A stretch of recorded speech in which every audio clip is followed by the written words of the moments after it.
അപ്പോൾ 3 കാര്യങ്ങൾ നമ്മൾ പഠിപ്പിച്ചു. പാപം, ലംഘനം, അകൃത്യം. ഇത് നിങ്ങൾ ഇമ്പോർട്ടൻ്റ് ആയിട്ട് അറിയേണ്ട ഒരു കാര്യമാണ്. പാപം, ലംഘനം, അകൃത്യം. ഒന്ന് പറഞ്ഞേ. ഓക്കെ. പുറപ്പാട് പുസ്തകം 34:7 തൃശ്ശൂർ അടുത്താണ്.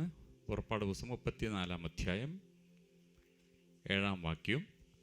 1000 ദയ പാലിക്കുന്നവൻ അകൃത്യവും അതിക്രമവും പാപവും ക്ഷമിക്കുന്നവൻ. 1000 ദയ പാലിക്കുന്നവൻ ദൈവം, അകൃത്യം, അതിക്രമം, പാപം. അപ്പൊ പാപം, അതിക്രമം, അകൃത്യം. ഒന്ന് പറഞ്ഞേ. ഓക്കെ, ഇതിന്റെ വ്യത്യാസം എന്താണ് പാപം? ലക്ഷ്യം തെറ്റുക. വേറെ എന്താണ് പാപം? പാപം കള്ളം പറഞ്ഞതാണോ പാപം?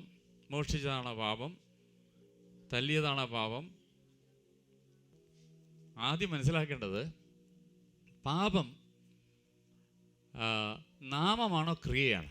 ക്രിയ അത് നമ്മൾ ചെയ്യുന്നൊരു പ്രവൃത്തിയാണ് അല്ലേ? വെർബ്, ക്രിയ അല്ല.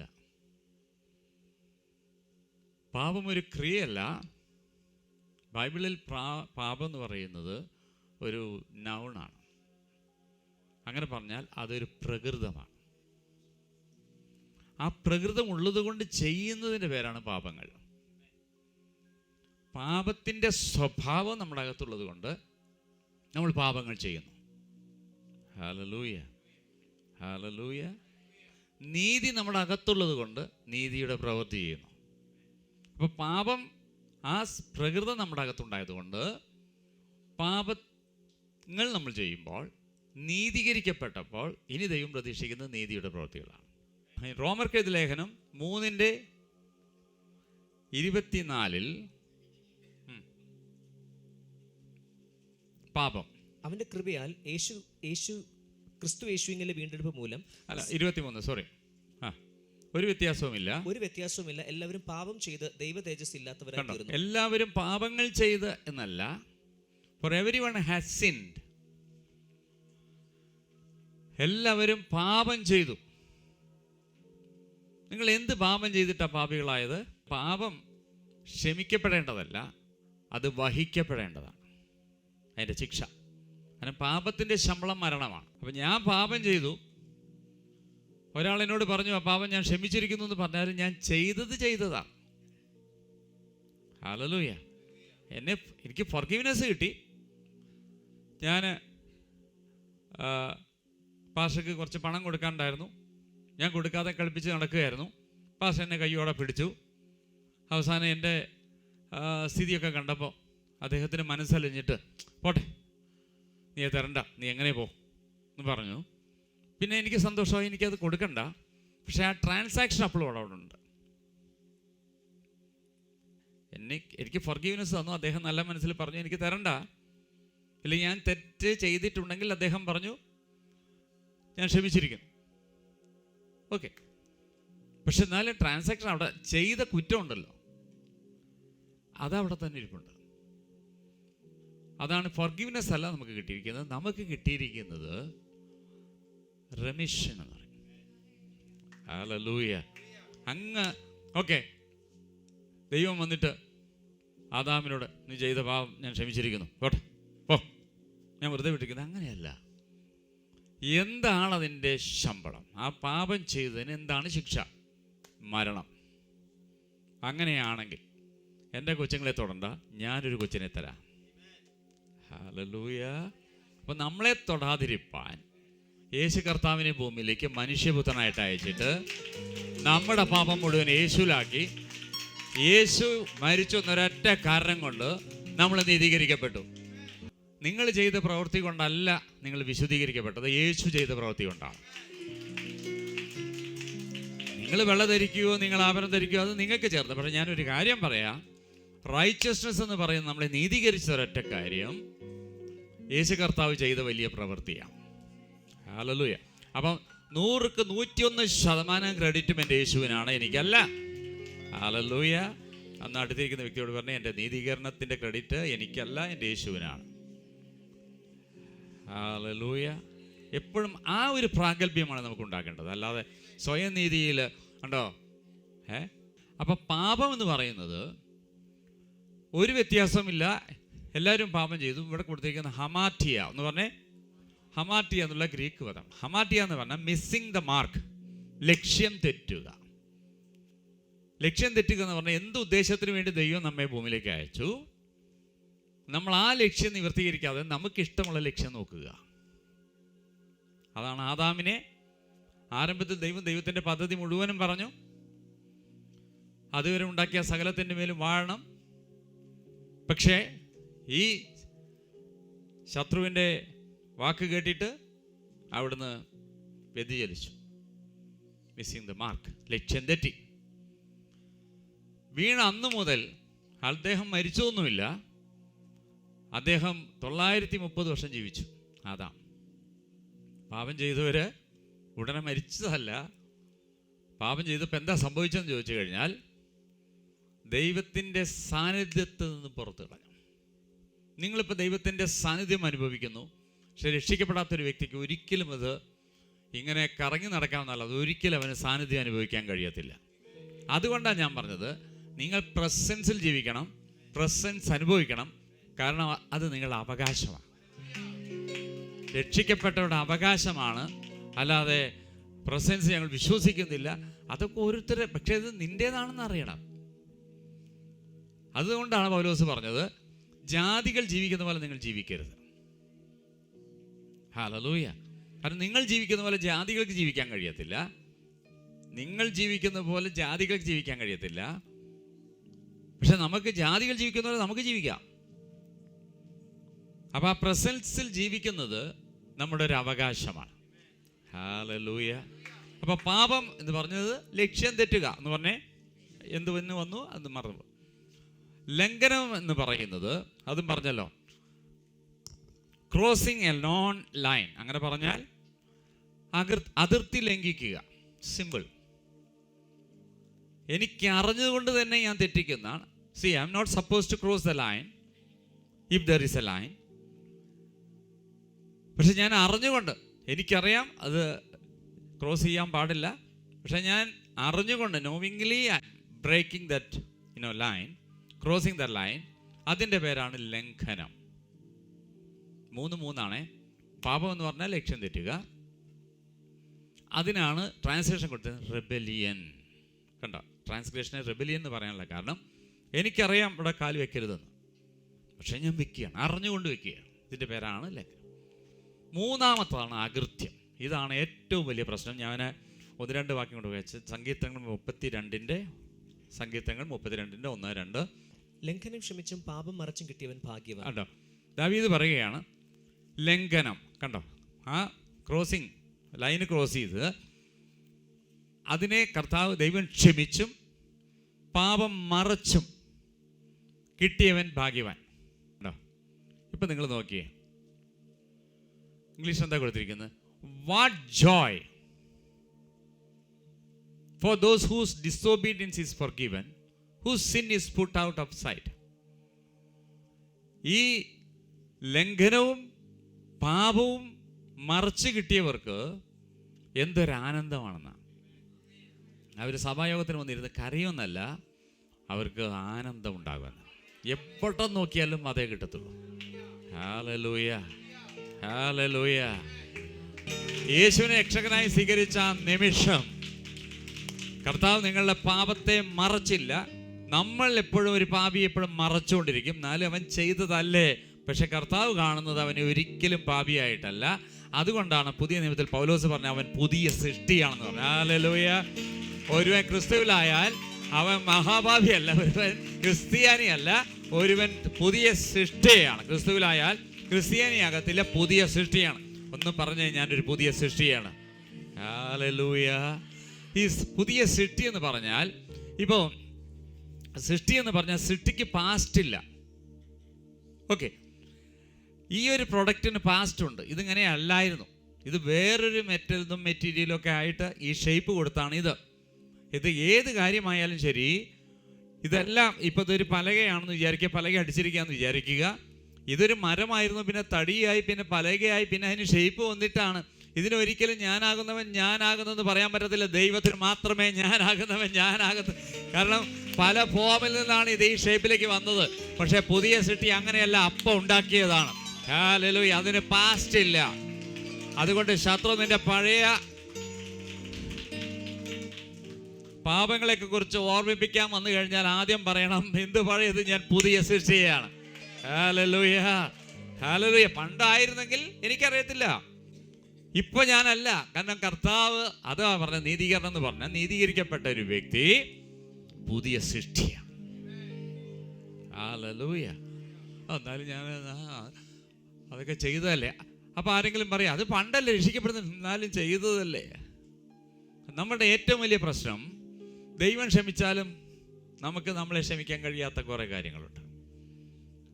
ദാവീദ് പറയുകയാണ്, ലംഘനം ക്ഷമിച്ചും പാപം മറച്ചും കിട്ടിയവർ. അപ്പൊ അവിടെ പാപം മറക്കുകയാണ്. അത് പഴയ നിയമമാണ് ദാവീദ് എഴുതുന്നത്. പുതിയ നിയമത്തിൽ മറക്കത്തില്ല, മായ്ക്കും. ഹല്ലേലൂയ. അതുകൊണ്ടല്ലേ പഴയ നിയമത്തിൽ മറക്കാനുള്ള കാരണം, പഴയ നിയമത്തിൽ നമ്മളെ കഴുകിയത് കാളകളുടെയും ആടിൻ്റെയൊക്കെ രക്തം കൊണ്ടാണ്. അതിൻ്റെ വാലിഡിറ്റി അത്രയേ ഉള്ളൂ. അത് മൃഗമാണ്. ആ മൃഗത്തിൻ്റെ രക്തത്തിന് വാലിഡിറ്റി എന്ന് പറഞ്ഞാൽ 1 വർഷമാണ്. അതുകൊണ്ട് ബലിപ്പെരുന്നാൾ എന്ന് പറഞ്ഞാൽ ഓരോ വർഷവും ആ ബലി ആവർത്തിച്ചു കൊണ്ടേയിരിക്കണം. ചെയ്ത പാപത്തിനനുസരിച്ച് മൃഗത്തിൻ്റെ വലിപ്പം കൂട്ടണം. ഹല്ലേലൂയ. പക്ഷേ മൃഗത്തിൻ്റെ രക്തത്തെക്കാൾ വലിപ്പമുണ്ട്, വിലയുണ്ട് മനുഷ്യൻ്റെ രക്തത്തിന്. മനുഷ്യൻ്റെ രക്തത്തെക്കാൾ വിലയുണ്ട് യേശുവിൻ്റെ രക്തത്തിന്. ഹല്ലേലൂയ. കാരണം യേശുവിൻ്റെ രക്തം മനുഷ്യൻ്റെ രക്തമായിരുന്നെങ്കിൽ യേശുവിൻ്റെ രക്തത്തിന് മാത്രം പ്രത്യേകത എന്ന് പറഞ്ഞാൽ ആ രക്തത്തിൽ പാപമില്ലായിരുന്നു. ഹല്ലേലൂയ. അതാണ് യേശു കർത്താവിൻ്റെ രക്തത്തിൻ്റെ ഏറ്റവും വലിയ ഇമ്പോർട്ടൻസ് എന്ന് പറഞ്ഞാൽ there was no sin. Hallelujah. ഇതൊക്കെ ഞാൻ പറഞ്ഞില്ലേ ആധികാരികമായിട്ട് പഠിപ്പിക്കണമെന്നുണ്ടെങ്കിൽ. അപ്പോൾ നിങ്ങൾ ചോദിക്കും, അതെങ്ങനെ എല്ലാവരും ഉദരത്തിൽ എൻ്റെ അമ്മേനെ ഉദരത്തിൽ വഹിച്ചു എന്നൊക്കെ പറഞ്ഞിട്ട് സംഗീതക്കാരനിൽ താഴേക്ക് പറയുന്നുണ്ട്. അങ്ങനെയാണ് ഞാൻ പാപിയായിട്ട് വന്നത്. ഇപ്പം ഞാൻ ജനിച്ചപ്പോഴേ പാപിയായിട്ടാണ് ജനിച്ചത്. ഞാൻ അതുകൊണ്ടാണ് പറഞ്ഞത്, നിങ്ങൾ ഇന്നു മുതലാണ് പാപിയായത്. ആദ്യത്തെ പാപം നിങ്ങൾ എന്താ ചെയ്തത് ചോദിച്ചപ്പോൾ നിങ്ങൾക്ക് കൺഫ്യൂഷൻ ആയത് നിങ്ങൾ ചെയ്ത ക്രിയ കൊണ്ടല്ല നിങ്ങൾ പാപിയായത്, ആദാമ്യ പ്രകൃതം കൊണ്ട്. ആദാമ്യ അകൃത്യം, അതിൻ്റെ പേരാണ് അകൃത്യം. ആദാമ് ചെയ്തതിൽ നിന്ന് അടുത്ത തലമുറയ്ക്ക് വന്നപ്പോൾ ഒരു തലമുറയിൽ നിന്ന് അടുത്ത തലമുറയ്ക്ക് പോകുമ്പോൾ ഈ പാപത്തിൻ്റെ ഡെൻസിറ്റിയും ശക്തിയും ഡിഗ്രിയൊക്കെ കൂടും. അപ്പോൾ ഈ ആൾ ചെയ്തതിൻ്റെ 10 ഇരട്ടി അടുത്ത തലമുറ ചെയ്യും, അതിൻ്റെ അടുത്ത 10 ഇരട്ടി അടുത്ത തലമുറ ചെയ്യും. ഈ അകൃത്യം ഇങ്ങനെ കയറി പോകും. ആദാം പാപം ചെയ്തു, തെറ്റ് ചെയ്തു, റെബലിയനാണ്. അടുത്ത തലമുറ വന്നു, കയീൻ അനിയനെ കൊന്നു. അത് കൊടുന്ന ലാമാക്ക് അതിൻ്റെ അപ്പുറത്തെ ആൾക്കാരെ കൊന്നു. പിന്നെ അങ്ങ് വർദ്ധിച്ച് വരികയാണ്. നോഹയുടെ കാലം എത്തിയപ്പോഴേക്കും എല്ലാവരും വൃത്തികേട് കാണിച്ച് എല്ലാവരും ദൈവത്തെ കോപിച്ചു. ഒരു വ്യക്തിയല്ല, ഒരു വ്യക്തിയിൽ നിന്ന് വന്നിട്ട് അങ്ങ് സ്പ്രെഡായി പോകുന്നത് കണ്ടോ. അപ്പോഴാണ് ദൈവം കോപിച്ചിട്ട് സകലരെയും നശിപ്പിക്കുന്നത്. അപ്പോൾ മനസ്സിലാക്കേണ്ട ഒരു കാര്യം, അപ്പോൾ മറിയയിൽ നിന്നാണല്ലേ യേശു കർത്താവ് വന്നതെന്ന് സ്വാഭാവികമായിട്ടൊരു ചോദ്യം. പക്ഷെ അമ്മമാരോട് ഞാൻ ചോദിക്കട്ടെ, നിങ്ങൾ പ്രഗ്നൻ്റ് ആയപ്പോൾ നിങ്ങളുടെ കൊച്ചിന് നറിഷ്മെൻ്റ് അല്ലെങ്കിൽ ന്യൂട്രീഷനും ഫുഡും ഒക്കെ നിങ്ങൾ കൊടുത്തത് നിങ്ങളെ ബ്ലഡ് വഴിയാണോ? 1. 2, നിങ്ങൾ പ്രസവിച്ച കൊച്ചിനും നിങ്ങൾക്കും ഒരേ ബ്ലഡ് ഗ്രൂപ്പാണോ? Yes or no? എന്തുകൊണ്ടല്ല? അവിടെയാണ് ദൈവത്തിൻ്റെ സ്മാർട്ട്നെസ്സിനെ മനസ്സിലാക്കുന്നത്. രക്തം വഴി, അമ്മയുടെ രക്തം വഴിയാണ് കൊച്ചിലേക്ക് അത് പോകുന്നതെങ്കിൽ യേശു കർത്താവിന് ഒരിക്കലും രക്തമില്ലാത്ത ഒരു കുഞ്ഞായിട്ട് ഭൂമിയിലേക്ക് വരാൻ കഴിയത്തില്ല. അതുകൊണ്ടാണ് മറിയ പറഞ്ഞത്, എന്നെ രക്ഷിക്കുന്ന എൻ്റെ രക്ഷകനെ ഞാൻ എൻ്റെ ഉദരത്തിൽ കൊണ്ടു നടക്കുന്നത്. ഹല്ലേലൂയ. യേശു കർത്താവിനെ മറിയ വിളിച്ചത് മൈ സേവിയർ എന്ന. ഹല്ലേലൂയ. ഇതൊക്കെ മനസ്സിലാക്കണം. മറിയ യേശു കർത്താവിനെ വിളിച്ചത് എൻ്റെ രക്ഷകനെ എൻ്റെ ഉദരത്തിൽ ഞാൻ വഹിക്കുന്നെന്ന. കാരണം എന്നെ രക്ഷിക്കാനുള്ളവൻ എൻ്റെ അകത്തുണ്ടെന്ന്. Hallelujah, hallelujah. പിന്നെ എങ്ങനെ മറിയ യേശു ഒരേ ലെവലിൽ വരുന്നത്? ഒരിക്കലും വരാൻ പറ്റത്തില്ല. മറിയ പറഞ്ഞിട്ടില്ല ഞാൻ യേശു ഒരേ ലെവലില്ലാത്ത. അങ്ങനെ ഒരു ലെവലായിരുന്നെങ്കിൽ വീഞ്ഞു തീർന്നിട്ടുണ്ടെങ്കിൽ മറിയക്ക് ചെയ്താൽ പോരെ അത്ഭുതം. യേശു കർത്താവിൻ്റെ പോയിട്ട് വഴക്ക് കേൾക്കേണ്ട കാര്യമുണ്ടോ? എന്നിട്ടും പറഞ്ഞെന്താ? ഞാൻ പറഞ്ഞത് നിങ്ങൾ അനുസരിക്കുന്നതല്ല ശിഷ്യന്മാരോട് പറഞ്ഞു. അവൻ വാ തുറന്നാൽ അതിനുവേണ്ടി കാത്തു നിന്നോ, ആമേൻ. കാരണം ഞാനല്ല ഇവിടെ വീഞ്ഞു തീർന്നാൽ അതിൻ്റെ പരിഹാരം ചെയ്യുന്നത് അവനാ. ഹല്ലേലൂയ.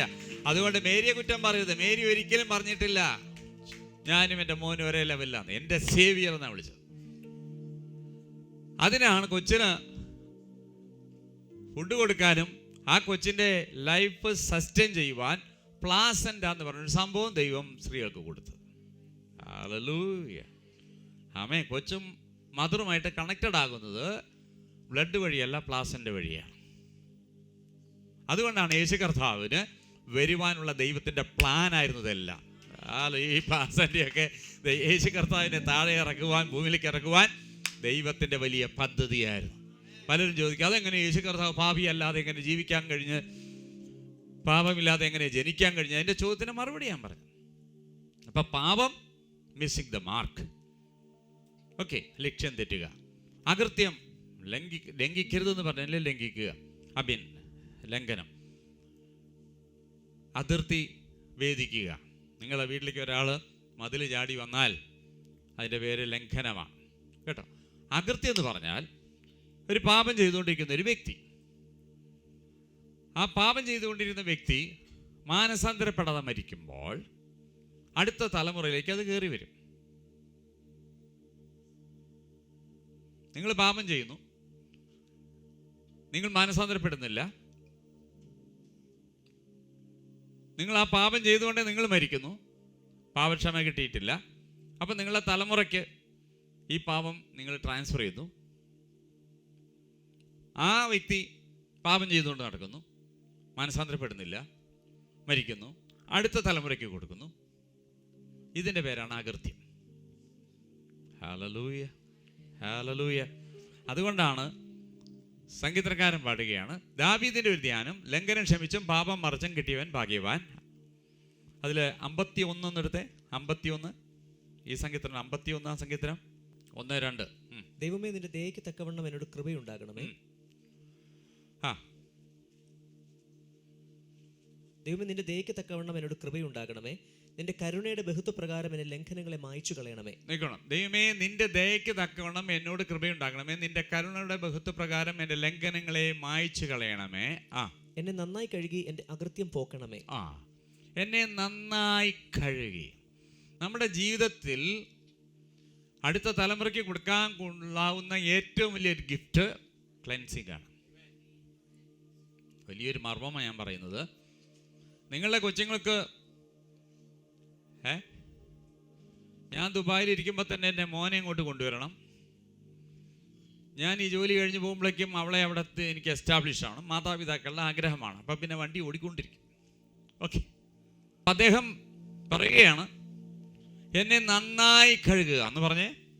ദാവീദ് പറയുക എന്നെ നന്നായി കഴുകുക. കാരണം ഇത് പെട്ടെന്ന് ഒരു വെള്ളം ഒഴിച്ചാൽ പോകുന്നതല്ലെന്ന് അദ്ദേഹത്തിന് നന്നായിട്ട് അറിയാം. അതുകൊണ്ടാണ് പറഞ്ഞത് wash me clean from my guilt, അല്ലെങ്കിൽ purify me from my sin, wash me thoroughly from my iniquity. കണ്ടോ, ഇനിക്വിറ്റി, അകൃത്യത്തിൽ നിന്ന് എന്നെ പരിപൂർണമായി കഴുകണമേ. മരിക്കുന്നതിന് മുമ്പേ അദ്ദേഹം അത് മുഴുവനും ഏറ്റു പറഞ്ഞിട്ട് മരിക്കുകയാണ്. ഹല്ലേലൂയ. നമ്മുടെ മക്കളെ അവർക്കും അവരുടെ മക്കളെ നമുക്കും കൊടുക്കാം എന്ന് പറഞ്ഞിട്ട് ഓമ്രി എന്ത് ചെയ്തു? തൻ്റെ ഹീ ഹാഡ് എ സൺ, അവൻ്റെ പേരാണ് ആഹാബ്. ഇപ്പം നിങ്ങൾക്ക് മനസ്സിലായി. ആഹാബിനെ ആരെ കൊണ്ട് കല്യാണം കഴിപ്പിച്ചു? ഈ ബാലിനെ സേവിക്കുന്ന പ്രീസ്റ്റസ് എന്ന് പറയുന്ന ഒരു ഒരു ഒരു സിഡോനിയൻ, എത്ബാൽ എന്ന് പറയുന്ന ഒരു മനുഷ്യൻ്റെ ഒരു പൂജാരിയെ കല്യാണം കഴിപ്പിച്ചു. അവളാണ് സത്യത്തിൽ സകല ഇസ്രായേലിനെയും വിഗ്രഹാരാധനയ്ക്ക് നയിച്ചത്.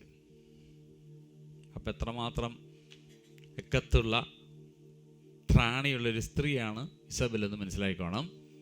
ആ കല്യാണം കഴിഞ്ഞോടുകൂടെ മനസ്സിലായത് ഇയാൾ വീക്കായിരിക്കുന്ന, ഇസ്രായേലിൻ്റെ വളരെ വീക്കായിരിക്കുന്ന ഒരു രാജാവ് ഭാര്യയുടെ വാക്കും കേട്ട് ജീവിക്കേണ്ടി വന്ന് അവസാനം ഇസബെലിൻ്റെ സഹായത്തോടു കൂടെ, അല്ലെങ്കിൽ ആഹാബിൻ്റെ സഹായത്തോടു കൂടെ കെട്ടിക്കൊണ്ടുവന്ന പെണ്ണ് മൊത്തം ഇസ്രായേൽ ജനത്തെ വിഗ്രഹാരാധനയിലേക്ക് നയിച്ചു. ഇത് എവിടുന്നാ വന്ന്? ഒമ്രി മാനസാന്തരപ്പെടാതെ ഈ വിഗ്രഹത്തെ ആരാധിക്കുന്നവരുമായിട്ട് ഒരു ടൈപ്പായിട്ട് ഒരു കോംപ്രമൈസിന് പോയതാണ്. അടുത്ത തലമുറ അങ്ങനെ വന്നിട്ട് ഈ ഓരോ കാലഘട്ടങ്ങളിലും ഇവർ ഈ പാപം ചെയ്യുമ്പോഴും അതിലൂടെ അകൃത്യത്തിൽ നിന്ന് കേഴ്സ് വരുമെന്നറിയാവുന്നതുകൊണ്ട് ആ കേഴ്സ് അടുത്ത തലമുറയ്ക്ക് പോകാതിരിപ്പാൻ ഇവരെങ്കിലും മാനസാന്തരപ്പെടട്ടെന്ന് വിചാരിച്ചിട്ട് അവരുടെ അടുക്കിലേക്ക് പല പ്രവാചകന്മാരെയും ദൈവം ഓരോ കാലഘട്ടങ്ങളിൽ അയച്ചിട്ടുണ്ട്. അപ്പോൾ അതിലൊന്നാണ് ആഹാബിൻ്റെ അടുക്കിലേക്ക് ഏലിയാവിനെ അയച്ചത്. ആഹാബ് അന്തം വിട്ടുപോയ ഒരൊറ്റ കാര്യം, ആഹാബിൻ്റെ മുന്നിൽ നിന്നുകൊണ്ട് ഞാൻ പറഞ്ഞിട്ടല്ലാതെ മഞ്ഞും മഴയും പെയ്യില്ലെന്ന് ഒരു മനുഷ്യൻ വിളിച്ച് പറഞ്ഞപ്പോൾ ആ നിമിഷം ആകാശത്തിന് ഷട്ടറിട്ടു ദൈവം. അപ്പം മനസ്സിലാക്കണം, ആഹാബ് അവൻ ഇസ്രായേലിൻ്റെ രാജാവാണ്. പക്ഷെ ഇസ്രായേലിൽ ഒരു പ്രവാചകന്റെ വാക്കിന് ദൈവം അനുസരിച്ച് നിന്നെങ്കിൽ ആമേൻ ആമേൻ. പണ്ട് യോശുവ സൂര്യനെയും ചന്ദ്രനെയും നിർത്തിയതൊന്നും വേണ്ട, പക്ഷെ തൻ്റെ കണ്ണിൻ്റെ മുന്നിൽ വെച്ച് ഒരു വലിയ അത്ഭുതം ചെയ്തപ്പോൾ ഇവിടെ ദൈവമുണ്ട് എന്ന് മനസ്സിലാക്കുന്നതിന് പകരം അവൻ വീണ്ടും കൂടുതൽ അകൃത്യം ചെയ്ത് കൂടുതൽ പാപം ചെയ്ത് ദൈവത്തെ കോപിപ്പിക്കുകയും അതിനുശേഷം തന്നെ നമുക്കറിയാം ഏലിയാവിൻ്റെ കാലത്ത് വേറെ എന്തൊക്കെ അത്ഭുതങ്ങളാണ് ചെയ്തതെന്ന്. വിധവയുടെ മരിച്ച കുഞ്ഞിനെ ശ്വാസം കൊടുത്തിട്ട് ഉയർപ്പിച്ചതിൻ്റെ അപ്പുറം ഒരു കേരിയത്ത് പറ്റിയപ്പോൾ ഒരു പക്ഷിയെ കൊണ്ട് ഭക്തനെ സൂക്ഷിപ്പിച്ച ദൈവത്തിനെ മനസ്സിലാക്കേണ്ട ആഹാബ് അത് മനസ്സിലാക്കാതെ ആമേ തനിക്ക് വെള്ളം മുട്ടിയപ്പോൾ ഏലിയാവിന് മുട്ടുന്നത് കണ്ടിട്ടും ഏലിയാവിന്റെ കേരിയത്ത് വറ്റുന്നത് കണ്ടിട്ടും ആ ഭക്തനെ ദൈവം പൊക്കി സാരാഫിലേക്ക് സ്ഥാപിക്കുന്നത് കണ്ടിട്ടും ആമേൻ ഒരു മാനസാന്തരം വരാത്ത ആഹാബ്. നിന്റെ ജീവിതത്തിൽ ഓരോ അത്ഭുതങ്ങളും ദൈവം ചെയ്യുന്നത് വിമർശിക്കാനുള്ളതല്ല.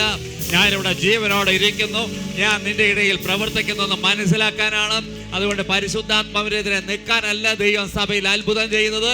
ഗതസമനിൽ വെച്ചിട്ട് യേശു കർത്താവിനെ തിരയാൻ വന്നവർ ആരാ യേശു കർത്താവ് എന്ന് അറിയാതിരിക്കുന്ന സമയത്ത് ഞാനാകുന്ന യേശു കർത്താവ് തന്നെ ഇൻട്രൊഡ്യൂസ് ചെയ്യുമ്പോൾ പിടിക്കാൻ വന്നവൻ താഴെ വീണു. അപ്പോഴേ എൻ്റെ യേശു കർത്താവിന് ഓടി രക്ഷപ്പെടാമായിരുന്നു. യേശു കർത്താവിന് ബോധം വീഴുന്നവരെ അവരെ കാത്തു നിന്ന്.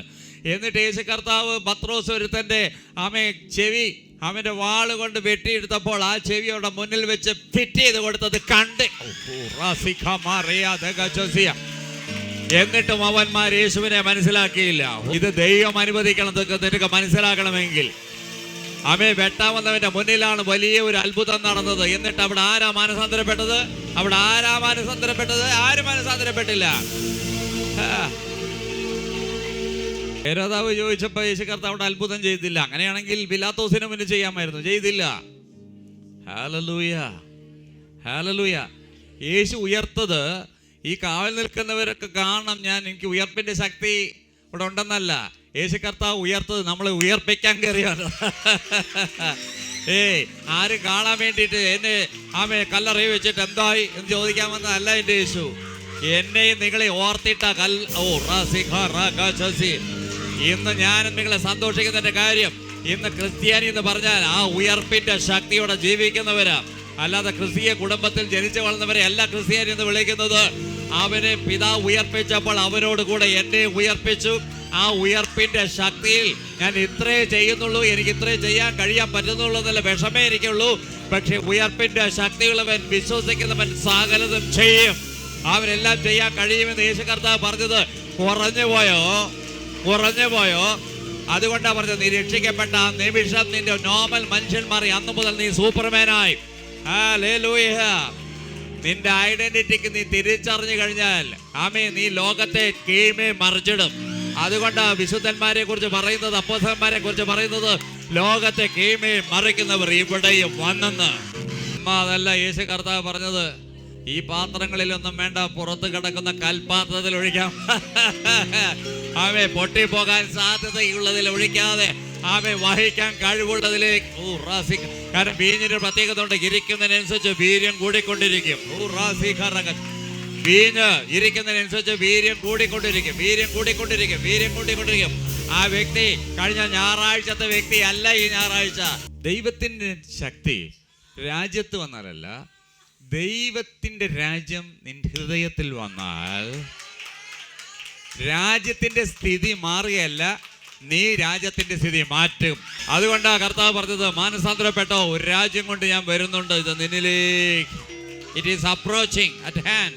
രാജാക്കന്മാരുടെ പുസ്തകം 16:30 പറഞ്ഞത് Ahab did evil in the sight. Ahab നിങ്ങൾക്ക് അറിയാവുന്ന പോലെ വലിയ പാപം ദൈവസന്നിധിയിൽ ചെയ്തു. കാരണം ലൂക്കോസിന്റെ സുവിശേഷം 11:26 പറയുന്നു, ഒരു സ്പിരിറ്റ് വിട്ടുപോയാൽ അവൻ തിരിച്ചു വരുമ്പോൾ 7 ഇരട്ടിയായിട്ട് തിരിച്ചു വരുന്നെന്ന്. ഇതാണ് അകൃത്യം. അവസാനം മിഖായേവിനെ അയച്ച കാര്യങ്ങളൊക്കെ ഞാൻ പറഞ്ഞു. അത് കഴിഞ്ഞപ്പോൾ അടുത്തത് അഹസ്യാവ് വരുന്നുണ്ട്. ഒമ്രി കഴിഞ്ഞ ആഹാബ് കഴിഞ്ഞ അഹസ്യ വന്നു. അഹസ്യ അതിലും വലിയ വഷളത്രം ചെയ്തു. അപ്പം എന്താ ചെയ്തിരിക്കുന്നത്? 2 രാജാക്കന്മാരുടെ പുസ്തകത്തിൽ പിന്നെ ഏലീശയെ ദൈവം അയക്കുന്നുണ്ട് അവനെ ഇന്ന് രക്ഷയിലേക്ക്, ആ കേഴ്സ് ഒന്ന് ബ്രേക്ക് ചെയ്യാൻ വേണ്ടി. അത് കഴിഞ്ഞപ്പോൾ ജൊറോം അഹസ്യയുടെ ബ്രദർ വന്നു.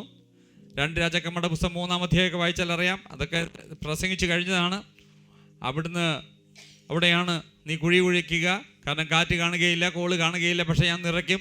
ഈ മനുഷ്യൻ്റെ മുന്നിൽ ഇങ്ങനത്തെ ഒരു അത്ഭുതം കണ്ടിട്ട് അദ്ദേഹത്തിനൊരു മാനസാന്തരം വന്നില്ല. പിന്നെ വീണ്ടും ജഹറോം വന്നു. അത് കഴിഞ്ഞപ്പോൾ വീണ്ടും അടുത്തൊരു അഹസ്യ വന്നു. അത് കഴിഞ്ഞപ്പോൾ ഈ അഹസ്യം ബാറ്റിൽ വീണു, മരിച്ചു. പക്ഷേ വലിയ തെറ്റുകൾ ചെയ്ത് അതിനെ വർദ്ധിപ്പിച്ച് ലാസ്റ്റിൽ ജോയാഷ് അദ്ദേഹം ദൈവത്തിൻ്റെ സന്നിധിയിൽ 2 രാജാക്കന്മാർ 12:2 ദൈവത്തിൻ്റെ ഹിതപ്രകാരം നടക്കുന്നതായിട്ട് നമ്മളവിടെ കാണാൻ കഴിയുന്നു. ഇന്ന് ഞാൻ നേരെ പോകുന്നത് യിരെമ്യാവിൻ്റെ പ്രവചന പുസ്തകം 35:1 ജെറമ്യ 35:1-down. ശ്രദ്ധിച്ച് കേൾക്കണം. യോശിയാവിന്റെ മകനായി യഹൂദ രാജാവായ യഹോയാക്കീമിന്റെ കാലത്ത് യിരെമ്യാവിന് യഹോവയിൽ നിന്നുണ്ടായ അരുളപ്പാട് എന്തെന്നാൽ, നിങ്ങൾ ഇതുവരെ കേട്ടിട്ടില്ലെന്ന് ഞാൻ പറഞ്ഞല്ലോ. നീ രേഹാബി ഗൃഹത്തിന്റെ അടുക്കൽ ചെന്ന് ഒന്ന് പറഞ്ഞ രേഹാബ്യ ഗൃഹം എന്ന് പറയുന്നതിന് റെഖാബൈറ്റ് എന്നാണ് ഇംഗ്ലീഷിൽ കൊടുത്തിരിക്കുന്നത്. റെഖാബൈറ്റ് RECHABITES ഐറ്റ്സ്, കനനൈറ്റ്, ജബുസൈറ്റ്, അമലക്കായിറ്റ്സ്, ഒരു ITS ഉണ്ടല്ലോ, ഐറ്റ്സ്, അതാണിത്. അപ്പം ഇവിടെ രേഖാബ്യ ഗൃഹത്തിൻ്റെ അടുക്കൽ ചെന്ന് അവരോട് സംസാരിച്ച് അവരെ യഹോവയുടെ ആലയത്തിൻ്റെ ഒരു മുറിയിൽ കൊണ്ടുവന്ന് അവർക്ക് വീഞ്ഞ് കുടിപ്പാൻ കൊടുക്കാം. അങ്ങനെ ഞാൻ ഹബസിന്യാവിൻ്റെ മകനായ യിരെമ്യാവിൻ്റെ മകൻ യയസന്യാവിനെയും അവൻ്റെ സഹോദരന്മാരെയും അവൻ്റെ സകല പുത്രന്മാരെയും രേഖാബ്യ ഗൃഹം മുഴുവൻ കൂട്ടി യഹോവയുടെ ആലയത്തിൽ പ്രഭുക്കന്മാരുടെ മുറിക്കരികെ ശല്ലൂമിൻ്റെ മകനായ വാതിൽ കാവൽക്കാരൻ മയസയാവിൻ്റെ മുറിക്ക് മീതെ ഉഗ്ദല്യാവിൻ്റെ മകനും ദൈവപുരുഷനുമായ ഹാനാന്റെ പുത്രന്മാരുടെ മുറിയിൽ കൊണ്ടുവന്ന്, പിന്നെ ഞാൻ രേഹാബ്യ ഗൃഹക്കാരുടെ മുമ്പിൽ വീഞ്ഞു നിറച്ച കുടങ്ങളും പാനപാത്രങ്ങളും വെച്ച് അവരോട് വീഞ്ഞു കുടിപ്പിൻ എന്ന് പറഞ്ഞു. അതിന് അവർ പറഞ്ഞത്, ഞങ്ങൾ വീഞ്ഞു കുടിക്കയില്ല.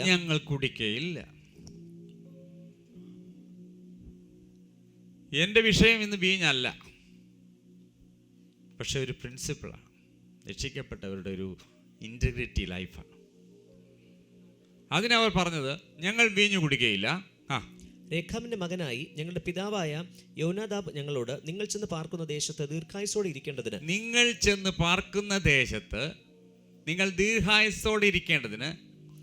യോനാദാബ് പറഞ്ഞു കൊടുത്ത ഒരു കാര്യത്തെക്കുറിച്ച് അപ്പൻ്റെ അപ്പം പറഞ്ഞു കൊടുത്ത ഒരു സംഭവം. നമ്മുടെ ഹെറിഡിറ്ററി ആണല്ലോ വിഷയം, ഇനിക്വിറ്റി ആണല്ലോ വിഷയം. പലതും മറന്നു, പക്ഷെ ഞങ്ങൾ മറക്കത്തില്ല. അപ്പം നിങ്ങൾ ഈ സംഭവം ഓർക്കണം. ബാബിലോൺ ക്യാപ്റ്റിവിറ്റി വരാൻ പോവുകയാണ്. അപ്പം അവര് ബാബിലോൺ മൊത്തം ഇങ്ങനെ വളഞ്ഞുകൊണ്ടിരിക്കുന്ന സമയത്ത് ഈ ഊരും പേരും ഇല്ലാത്തൊരു കൂട്ടർ, ഇവർക്ക് സ്വന്തമായി ഒരു ബിൽഡിങ്ങോ സ്വന്തമായി നിലങ്ങളോ സ്വന്തമായി കൃഷിയോ സ്വന്തമായി മുന്തിരിത്തോട്ടങ്ങളൊന്നും ഇല്ലാത്ത ഒരു കൂട്ടർ, അവരാണ് ഈ രഹാബ്യർ എന്ന് പറയുന്നത്. അപ്പം അവർ പറഞ്ഞു, ഞങ്ങളുടെ പിതാവായ യോനാദാബ് ഞങ്ങളോട് ചെന്ന് പാർക്കുന്ന ദേശത്ത് ദീർഘായുസോടെ നിങ്ങൾ ഇരിക്കേണ്ടതിന് ശ്രദ്ധിച്ചോണം. നിങ്ങളും നിങ്ങളുടെ മക്കളും ഒരിക്കലും വീഞ്ഞു കുടിക്കരുത്. നിങ്ങൾ ദീർഘായുസോടെ ആരോഗ്യത്തോടെ ഇരിക്കണമെങ്കിൽ നിങ്ങളും നിങ്ങളുടെ മക്കളും ഒരിക്കലും വീഞ്ഞു കുടിക്കരുത്. ഒന്ന്, വീട് പണിയരുത്, വിത്ത് വിതയ്ക്കരുത്. അപ്പൊ ഇവർക്ക് വിത്തില്ല, വീടില്ല വീഞ്ഞില്ല എന്ന് പറഞ്ഞേ.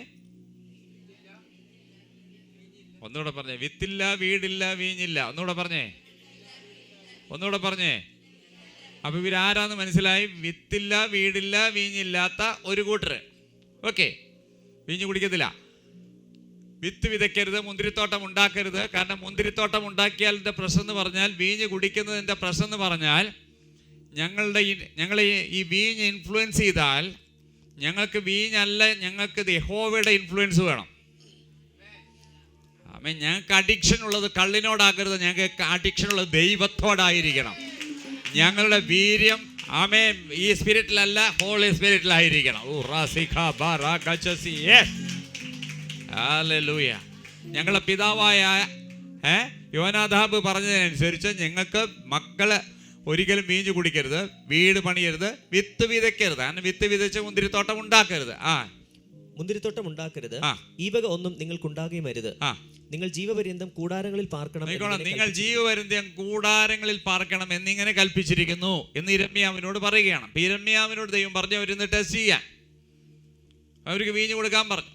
അപ്പൊ അവര് പറഞ്ഞു ഞങ്ങൾക്ക് വേണ്ട.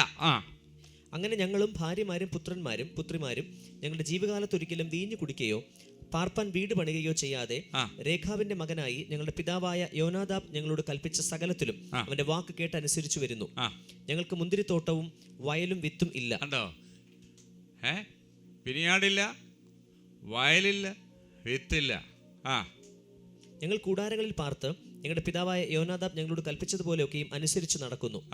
എന്നാൽ ബാബേൽ രാജാവായ നെബൂഖദ്നേസർ ദേശത്തെ ആക്രമിച്ചപ്പോൾ ഞങ്ങൾ വരുവിൻ, കൽദേരുടെ സൈന്യത്തെയും അരാമ്യരുടെ സൈന്യത്തെയും മുൻപിൽ നിന്ന് നമുക്ക് യെരൂശലേമിലേക്ക് പോയിക്കളയാം എന്ന് പറഞ്ഞു.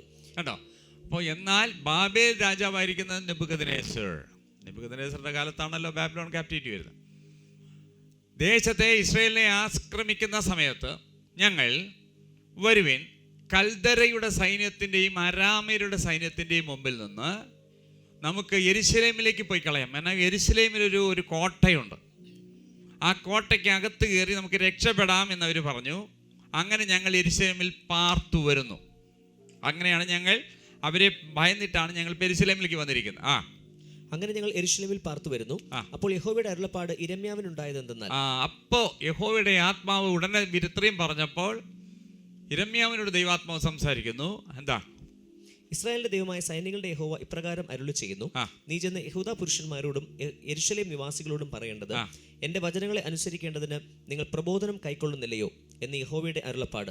ഇസ്രായേലിന്റെ ദൈവമായ യിരെമ്യാവിനോട് ദൈവം പറയുകയാണ്, ഇസ്രായേലിന്റെ ദൈവമായ സൈന്യങ്ങളെ യഹോവ ഇപ്രകാരം നീ ചെന്ന് യഹൂദ പുരുഷന്മാരോട്. കാരണം ഇവിടെ യഹൂദ പുരുഷന്മാർ വഷളത്വം കാണിച്ചുകൊണ്ടിരിക്കുകയാണ്.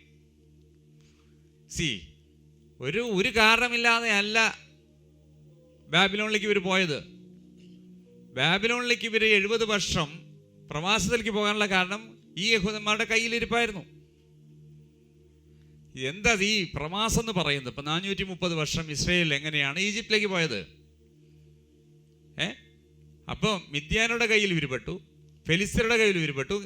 ഇങ്ങനെ ഓരോരുത്തരുടെ കയ്യിൽ ഇവർ പെടാനുള്ളൊരു കാരണം ദൈവത്തിൻ്റെ ശക്തി കുറഞ്ഞതല്ല, ഇവിടെ കയ്യിരിപ്പ് കൊണ്ട് ദൈവം ശത്രുവിനെ അനുവദിച്ചതാണ്. ഹല്ലേലൂയ.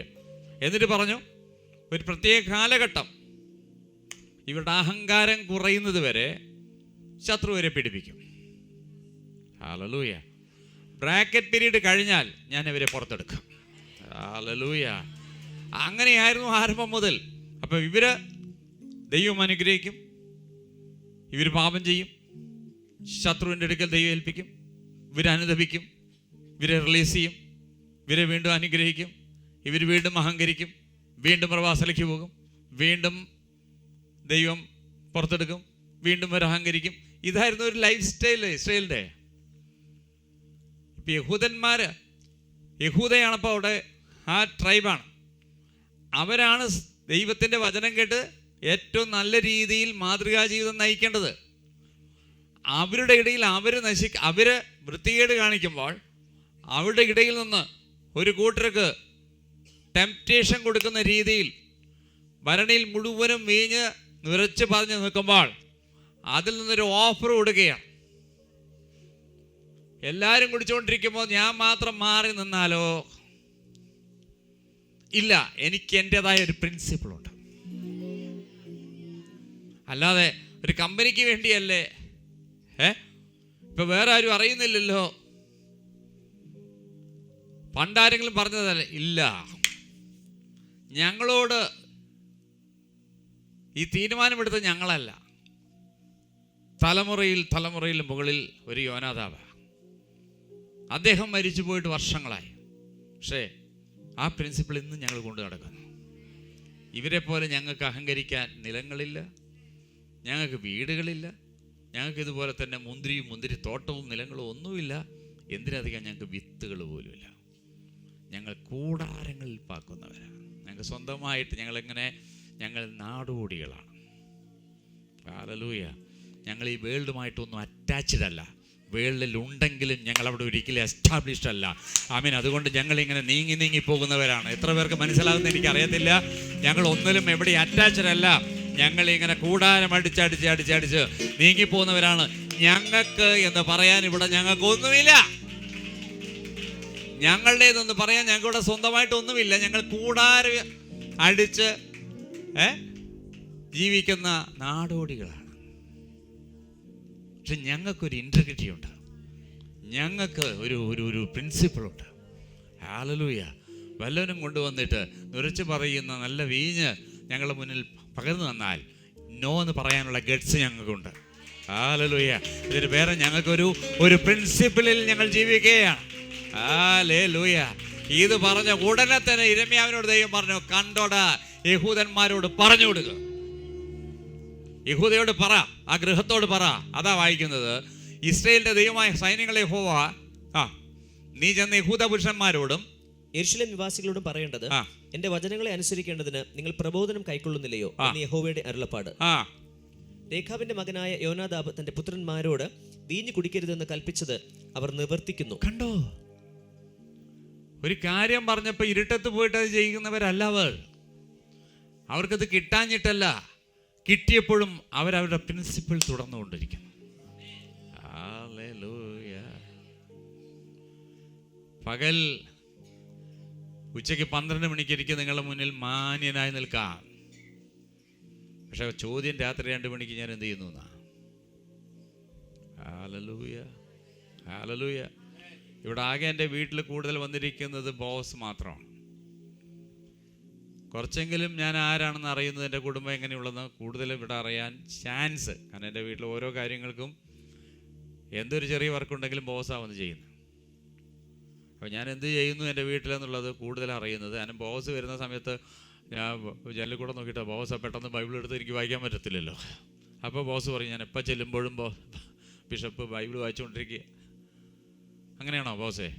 അവനോട് ചോദിക്കണം, എങ്ങനെയുണ്ട് ബിഷപ്പും കുടുംബമൊക്കെ, നമുക്ക് മാതൃകയൊക്കെ കൊള്ളാവുന്ന നമുക്ക് ചോദിക്കണം.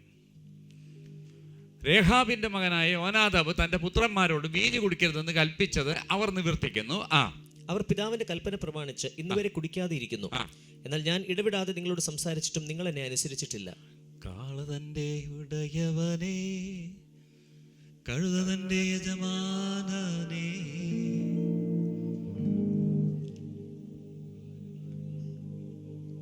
എൻ ജനമറിയുന്നില്ല. ദൈവത്തിൻ്റെ സൃഷ്ടികളിൽ ഏറ്റവും ശ്രേഷ്ഠവും മാസ്റ്റർ പീസുമായിരിക്കുന്ന മനുഷ്യൻ മാത്രമേ ദൈവത്തിന് പണി കൊടുത്തിട്ടുള്ളൂ.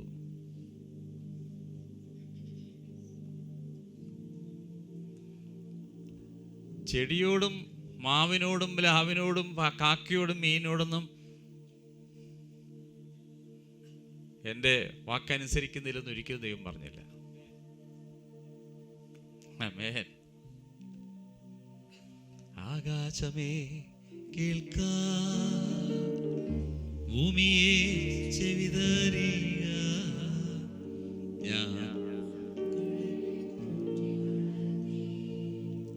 അവർ എന്നോടു മത്സരിക്കുന്നു. ആകാശമേ കേൾക്കാ, ഭൂമി ചെവിതറിക, ഞാൻ മക്കളെ പോറ്റി വളർത്തി, അവർ എന്നോട് മത്സരിക്കുന്നു. കാളതന്റെ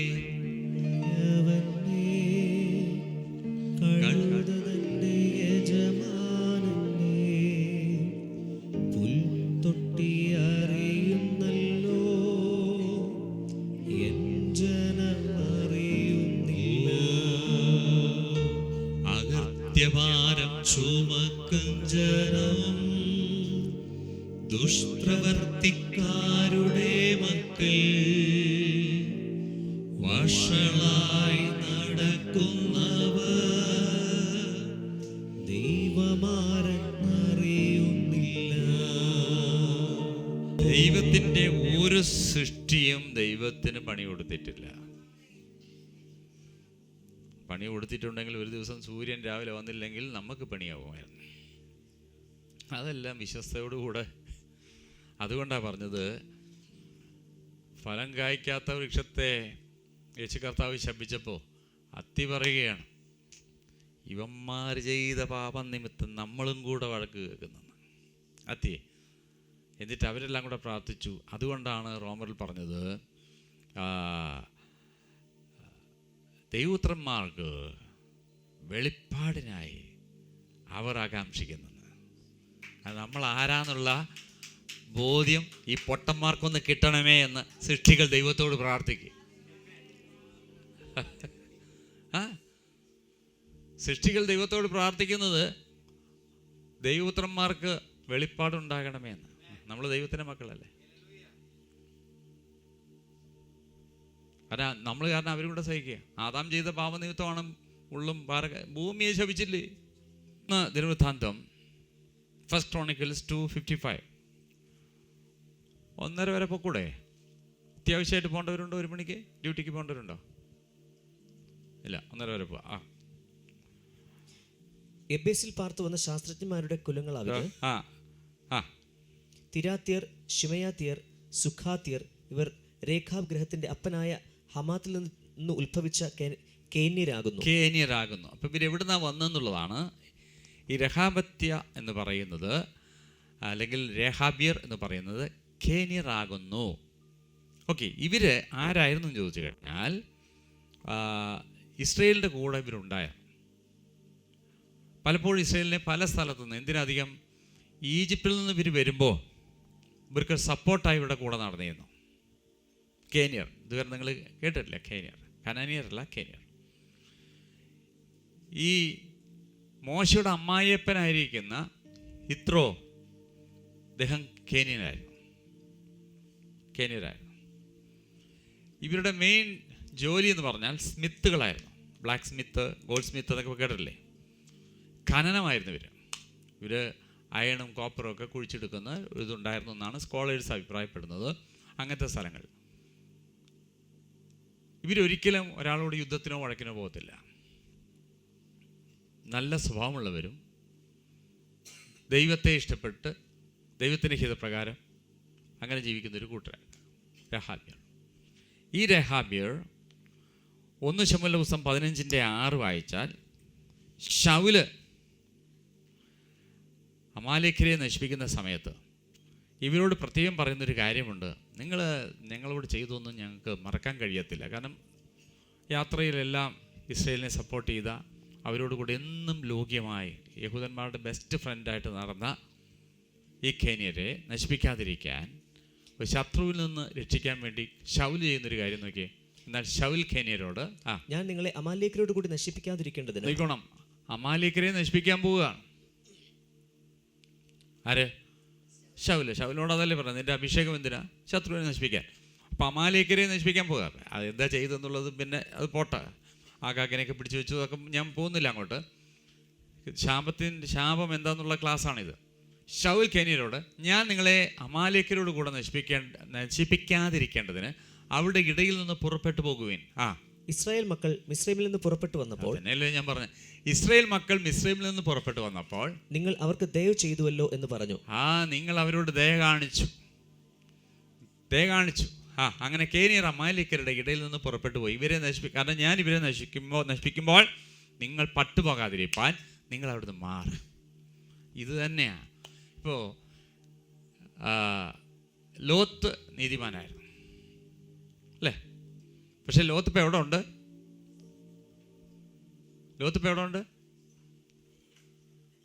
ആരുടെ കൂടെ ഉണ്ട്? സോതോമിലുണ്ട്. ഉണ്ടോ? സോതോമിലുണ്ട്.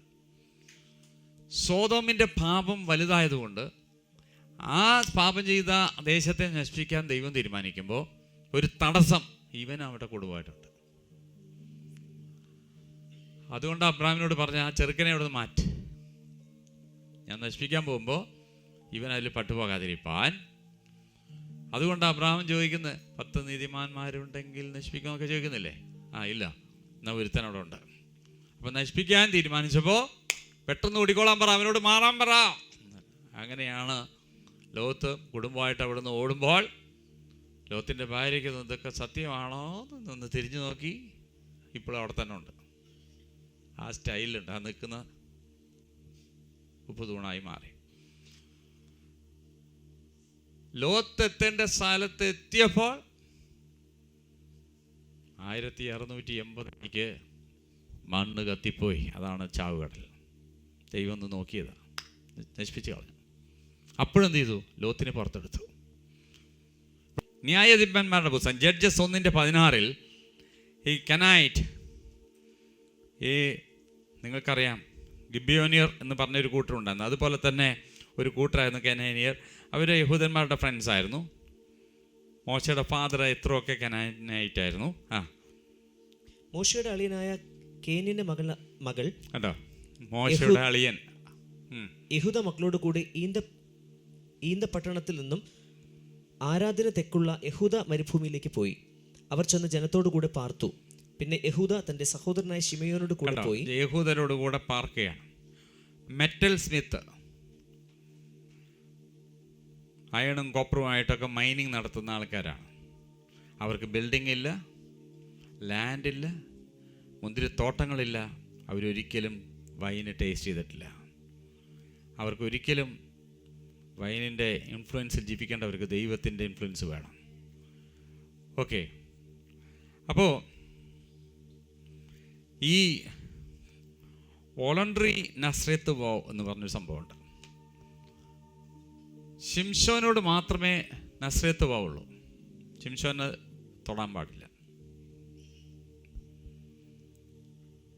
പലരും ചോദിക്കുന്നു, കള്ളു കുടിച്ചാൽ നരകത്ത് പോവും, സിനിമ കണ്ട അവിടെ പോവും, ഇതൊക്കെ ചോദിക്കുന്ന ആൾക്കാരുണ്ട്. ഇതിനൊക്കെ ഒറ്റ മറുപടിയുണ്ട്. നമുക്കൊരു പ്രിൻസിപ്പിളുണ്ട്. ഹല്ലേലൂയ. നമുക്കൊരു ഇൻറ്റഗ്രിറ്റി ഉണ്ട്, നമുക്കൊരു സ്റ്റാൻഡേർഡ് ഉണ്ട്. അത് ഗോഡ് ക്ലാസ് ആണ്. Hallelujah, hallelujah. അപ്പം അങ്ങനെയുള്ള ഒരുത്തന് കള്ളു പിടിക്കാവോ എന്നുള്ളൊരു ചോദ്യം വരുന്ന പ്രശ്നമില്ലല്ലോ. ഹല്ലേലൂയ. എങ്ങനെ ജീവിക്കണമെന്നുള്ളത് ദൈവത്തെ അറിഞ്ഞവർ, ദൈവത്തെ, ഞാൻ കഴിഞ്ഞ ദിവസം ഞാനൊരു കാര്യം പറഞ്ഞു, നിങ്ങൾ ദൈവത്തെ കൂടുതൽ അറിയുമ്പോൾ പാപം കുറയും. ദൈവത്തെ പേടിച്ചിട്ടല്ല, ദൈവം ആരെന്ന് അറിയും. ഹല്ലേലൂയ. കാരണം 2 കൂട്ടരെയും കാണിക്കാം. ഒന്ന് യെശയ്യാവ് ഒരു ദർശനം കണ്ടു. സാറാഫുകൾ ദൈവത്തെ 2 ചെറുകൊണ്ട് മുഖം മൂടി, 2 ചെറുകൊണ്ട് പാദം മൂടി, 2 ചെറുകൊണ്ട് പറന്ന് സൈന്യങ്ങൾ യഹോവ രാവും പകലും ആരാധിക്കും. ഉടനെ തന്നെ ദൈവത്തെക്കുറിച്ചൊരു പിക്ചർ കിട്ടിയപ്പോൾ ഇത്രയും വലിയ പ്രവാചകൻ യെശയ്യാവ്, അയ്യോ ഞാൻ അരിഷ്ട മനുഷ്യൻ, ആദരങ്ങൾ, അശുദ്ധിയുള്ള ആദരങ്ങൾ എന്നൊക്കെ പറഞ്ഞ പുള്ളിക്കാരൻ അല്ലേ യെശയ്യാ പ്രവാചകൻ പറയുന്നുണ്ട്. കൊലോസ്യർ 3:1 വളരെ രസകരമായി പൗലോസ് ഒരു കാര്യം പറഞ്ഞു. രക്ഷിക്കപ്പെട്ട നീ താഴേക്ക് നോക്കല്ലേ. സ്റ്റാൻഡേർഡാണേ. ആകയാൽ നിങ്ങൾ ക്രിസ്തുവിനോട് കൂടെ ഉയർത്തെഴുന്നേറ്റിരിക്കുന്നു എങ്കിൽ, ക്രിസ്തുവിനോട് കൂടെ യേശു കർത്താവ് ഉയർത്തതിനെ നിന്നെ ഉയർപ്പിക്കാനാണ്. ക്രിസ്തുവിനോട് കൂടെ ഉയർത്തെഴുന്നേറ്റിരിക്കുന്നു എങ്കിൽ ക്രിസ്തു ദൈവത്തിന്റെ വലതുഭാഗത്ത് ഇരിക്കുന്നിടമായ ഉയരത്തിലുള്ളത് അന്വേഷിക്കും. വളരെ important. Since you have been raised to new life. കണ്ടോ, ഒന്ന് പറഞ്ഞ ന്യൂ ലൈഫ്. ഇനി താഴേക്ക് നോക്കാതെ with Christ set your sights on the realities of heaven where Christ sits in the place of honor at God's right hand. സ്വർഗത്തില് പാലും തേനും വെണ്ണയും, അവിടുത്തെ പശുവിന് എത്ര ലിറ്റർ പാല, അവിടുത്തെ പാറയിൽ നിന്ന് ഹണി, ഇതൊന്നും നോക്കാനല്ല ഞാൻ പറഞ്ഞത്. അവിടുത്തെ അതോറിറ്റി, അവിടുത്തെ പവർ ഭൂമിയിൽ നിനക്ക് തന്നത് ഉയരത്തിലുള്ള ചിന്തിക്കുക. ഹല്ലേലൂയ, ഹല്ലേലൂയ, ആമേൻ. ക്രിസ്തു ദൈവത്തിന്റെ വലതുഭാഗത്തായതുകൊണ്ട് ഭൂമിയിൽ ദൈവം നിന്നെ ആ സ്ഥാനത്തൂടെ ആക്കി അവിടെ ഇരിക്കുന്നത് കൊണ്ട് അവൻ ഇരിക്കുന്നത് നിന്നെ എഴുന്നേൽപ്പിച്ചിട്ടതിന് ശേഷമാണ്. യേശു കർത്താവ് ക്രൂശിക്കപ്പെടുന്ന സമയത്ത് ആ ക്രൂശിനെ അലക്ഷ്യമാക്കാത്തത് സഹിച്ചു. കാരണം തൻ്റെ മുന്നിൽ വെച്ചിരിക്കുന്ന സന്തോഷം ഓർത്തിട്ടെന്ന് ഹെബ്രായർ 12 പറഞ്ഞപ്പോൾ ഞാൻ അങ്ങനെ ചിന്തിക്കുകയായിരുന്നു. ഇപ്പം എന്തോ ഒരു ആവശ്യത്തിൽ യേശു കർത്താവ് എന്നെ ചെയ്യാനുള്ള പെട്ടെന്ന് ചെയ്യുന്നു പിലാത്തോസിനോട് പറഞ്ഞു. എനിക്കിത് കഴിഞ്ഞിട്ട് വേണം എനിക്ക് എൻ്റെ പിതാവിൻ്റെ അടുക്കലേക്ക് പോകാൻ. അത്രയും ധൃതി പിടിച്ച യേശു കർത്താവ് ഉയർത്തുന്നതിന് ശേഷം പറഞ്ഞു, മറിയപ്പനെ തുടർന്നാൽ ഞാൻ പോയിട്ട് ഒരു വരവുണ്ട് തിരിച്ച്. ഹല്ലേലൂയ, ആമേൻ. ശ്രദ്ധിക്കേണ്ട ഒരു കാര്യമാണ്. ആമേൻ. യേശു കർത്താവ് പറഞ്ഞു, മറിയപ്പനെ തൊടല്ലേ, ഞാനൊന്ന് പോയിട്ട് വരാം. യേശു കർത്താവ് സ്വർഗത്തിൽ പോയിട്ട് തിരിച്ചു വന്നു. അങ്ങനെ പോകുമ്പോൾ ഈ രക്തമായിട്ട് പോയിട്ട് മഹാപുരോഹിതനായിട്ട് പോയിട്ട് ദൈവത്തിൻ്റെ യഥാർത്ഥ സമാഗമന കൂടാരത്തിൽ അവിടെ അർപ്പിച്ചിട്ട് നമ്മുടെ പാപത്തിൻ്റെ പരിഹാരം ചെയ്തിട്ട് യേശു കർത്താവ് തിരിച്ചു ഭൂമിയിലേക്ക് വന്നു. ഹല്ലേലൂയ. ഇനി എന്നെ തൊട്ടോ? ഹല്ലേലൂയ. അതുവരെ തൊടല്ലേ എന്ന് പറഞ്ഞ യേശു കർത്താവ് തിരിച്ചു വന്നത് എന്തിനാന്നാ എൻ്റെ ചോദ്യം. അപ്പം മറിയ ചോദിക്കുക, തിരിച്ചു വരുന്നുണ്ടോ? യെസ്. എന്തിനാ? ക്രൂശിച്ചവനെയൊക്കെ ഒന്ന് കാണാൻ, എനിക്ക് പിലാത്തോസിൻ്റെ അടുത്തൊന്ന് പോകണം, ഹേരോദാവിനെ ഒന്ന് കാണണം എന്ന് യേശു പറഞ്ഞില്ല. യേശു കർത്താവ് തിരിച്ച് 40 ദിവസം ഇവിടെ കറങ്ങി. ഹല്ലേലൂയ. പിലാത്തോസിൻ്റെ അടുക്ക പോയില്ല, ഹേരോദാവിനോട് ചോദിച്ചില്ല, ഇവിടെ ഒന്നും പ്രത്യക്ഷനായില്ല. ശിഷ്യന്മാരുടെ ഇടയിൽ ഇടയ്ക്കിടയ്ക്ക് ഹല്ലേലൂയ അവിടെ കൂടെ ഭക്ഷണം കഴിച്ചു, അവരോട് കൂടെ നടന്നു, അവരോട് കൂടെ അവരിയ്ക്കുന്ന റൂമിൽ കയറി. എന്തിനാ? നിന്നെ യഥാസ്ഥാനപ്പെടുത്തുവാൻ. ഹല്ലേലൂയ. നിന്നെ യഥാസ്ഥാനപ്പെടുത്തുവാൻ, നിന്നെ ആ പൊസിഷനിലേക്ക് ഇരുത്തുവാൻ യേശു കർത്താവ് 40 ദിവസം ഈ ഭൂമിയിൽ ഉണ്ടായി.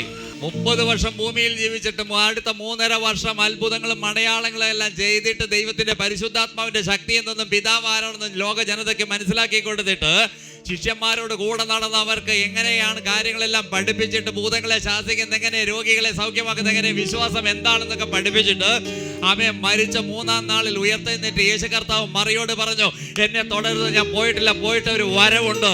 ആ വരവ് ആമേൻ പിലാത്തോസിന്റെ അടുക്കലേക്കല്ല, ഹേരോദാവിന്റെ അടുക്കലേക്കല്ല, സന്നിധി സംഘത്തിന്റെ അടുക്കലേക്കല്ല, ഗതസമനയിലേക്കല്ല, ആമേൻ എന്നെ ക്രൂശിച്ചിരിക്കുന്ന പടമാരുടെ അടുക്കലേക്കല്ല, മറിച്ച് ഞാൻ വരുന്നത് എന്നെ അനുസരിച്ച് എൻ്റെ ശിഷ്യന്മാരായിരിക്കുന്ന നിങ്ങളെ യഥാസ്ഥാനപ്പെടുത്തുവാൻ. ആ ശിഷ്യന്മാരോടാ പറഞ്ഞത്.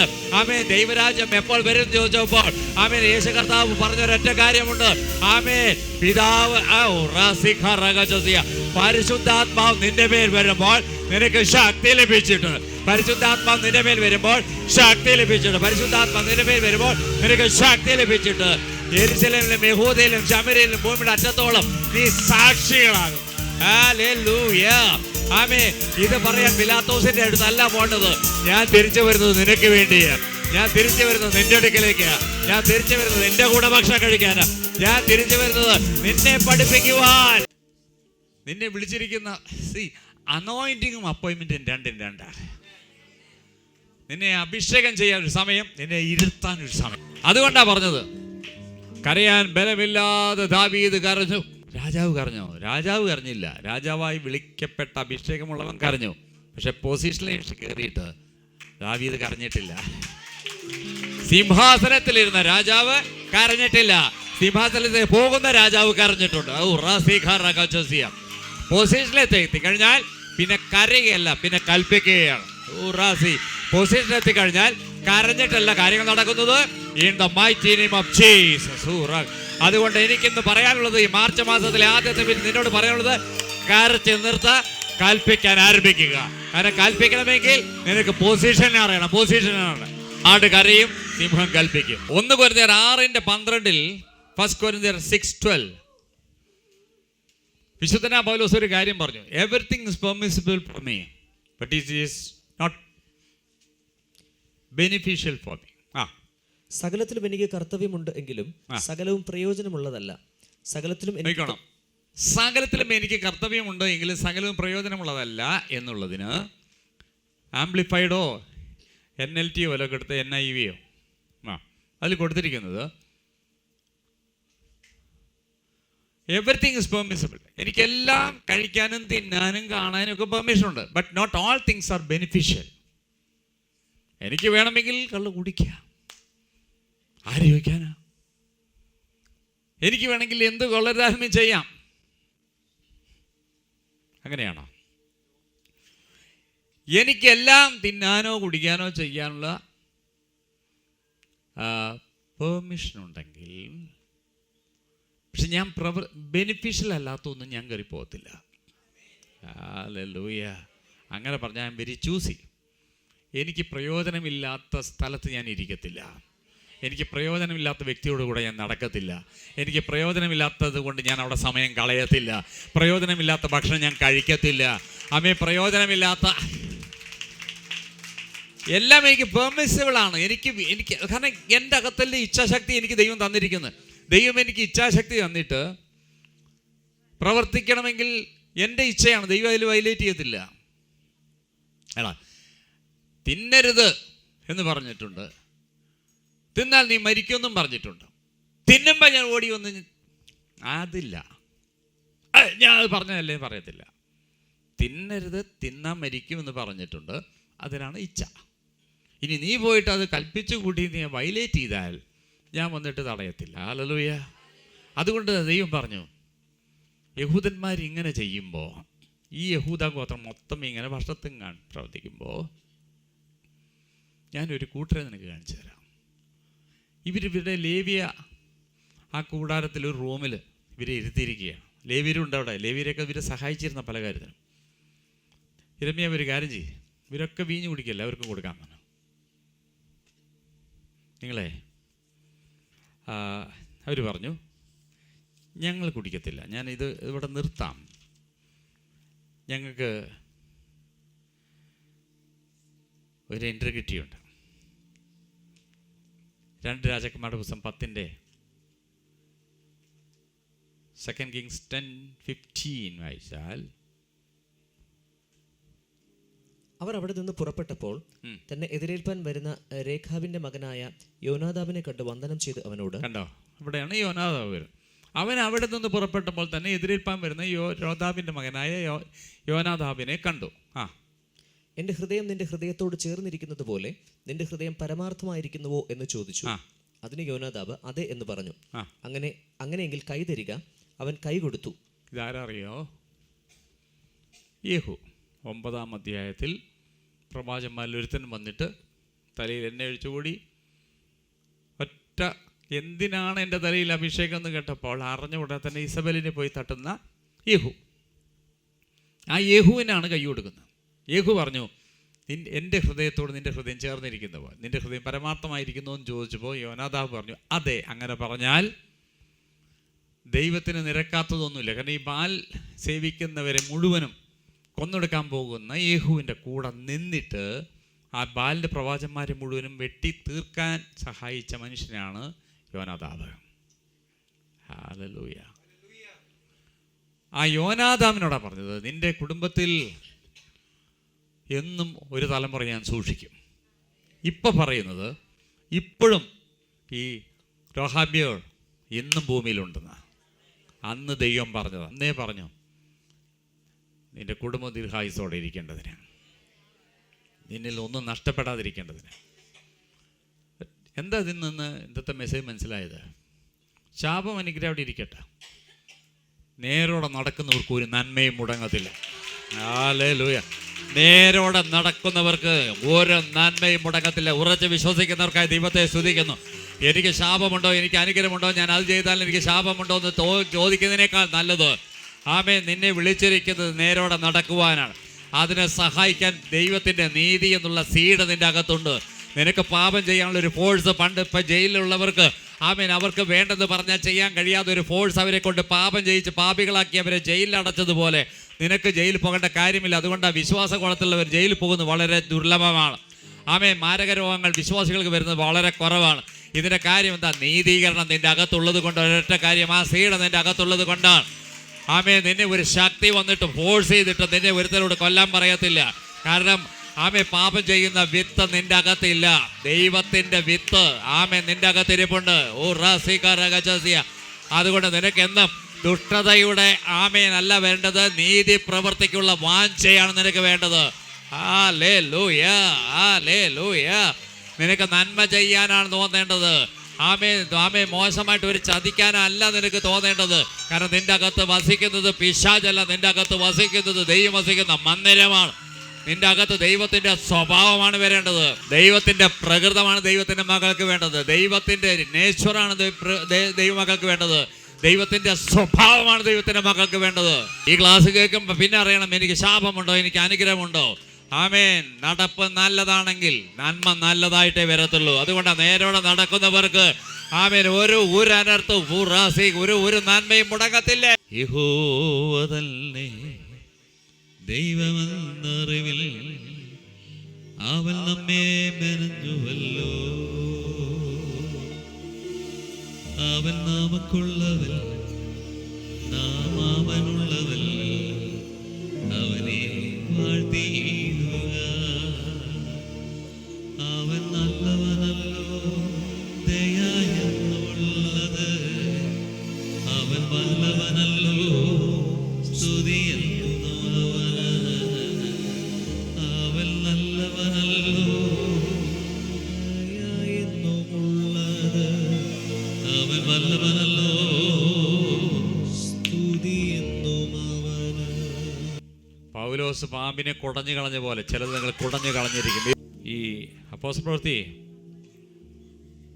19 17 വാക്യെടുത്ത് 19-17 എഫെസോസിൽ പറക്കുന്ന സകല യഹൂദന്മാരും യവനന്മാരും അറിഞ്ഞ് അവർക്കൊക്കെയും ഭയം തട്ടി കർത്താവായ യേശുവിന്റെ നാമം മഹിമപ്പെട്ടു. വിശ്വസിച്ചവരിൽ അനേകരും വന്ന് തങ്ങളുടെ പ്രവൃത്തികൾ ഏറ്റുപറഞ്ഞു അറിയിച്ചു. ഉണ്ടോ? വിശ്വസിച്ചവർ അനേകർ. നിങ്ങൾ പറയാറുണ്ടോ? ഇല്ലല്ലോ. അവർ വിശ്വസിച്ചപ്പോൾ ഇങ്ങനൊരു സംഭവം നടന്നു. വിശ്വസിച്ചവർ യേശുവിനെ രക്ഷകനായി സ്വീകരിക്കുക മാത്രമല്ല ചെയ്തത്. എന്താ ചെയ്ത്?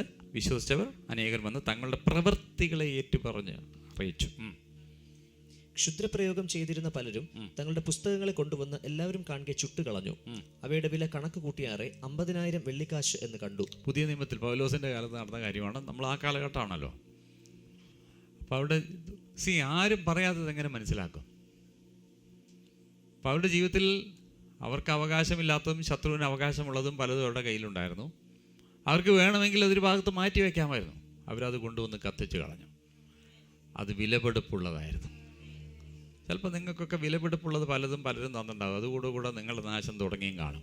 അതിനെ പൊട്ടിച്ച് കളഞ്ഞേ പറ്റത്തുള്ളൂ. നമ്മൾ കത്തിക്കും യേശുവിൻ്റെ നാമത്തിൽ.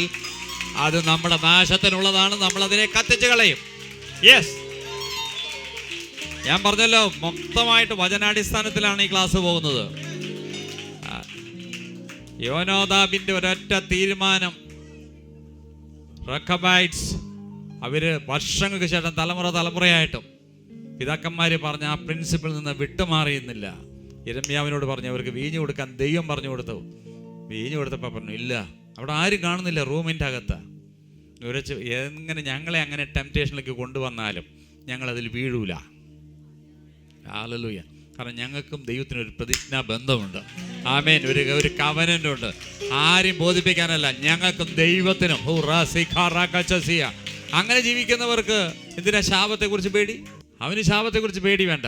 നീ പോകുന്നിടത്തെല്ലാം നന്മയും കരുണയും നിന്റെ ആയുഷ്കാലം ഒക്കെയും. നീ പോകുന്നിടത്ത് നിന്റെ പിറകെ നന്മയും കരുണയും. നീ എവിടെ പോയാലും, നീ ലെഫ്റ്റ് പോയാൽ ലെഫ്റ്റ്, നീ റൈറ്റ് പോയാൽ റൈറ്റ്, നീ പോകുന്നിടത്തെല്ലാം നിന്റെ പിറകെ പച്ച പിടിച്ച് വേര് പിടിച്ച് വരും. യെസ്, നീതിമാന്റെ പാതയിൽ അനർത്ഥമില്ലെങ്കിൽ നിന്റെ തലമുറകളുടെ ഫ്ലൈറ്റ് സുരക്ഷിതമായി ലാൻഡ് ചെയ്യും. എന്റെ വാക്കനുസരിച്ച് ജീവിക്കുന്നവരെ 1000 തലമുറയോളം ഞാൻ ദയ കാണിക്കുമെങ്കിൽ ദൈവത്തിന്റെ ദയ മാഞ്ഞു പോകത്തില്ല. ആമേൻ. നിന്നിൽ നിന്ന് അടുത്ത തലമുറയ്ക്ക് നീങ്ങി. യെസ്, ധൈര്യത്തിലിരുന്നോ. നിന്റെ തലമുറയോട് ദൈവം ദയ കാണിച്ചിരിക്കുന്നു. God bless you.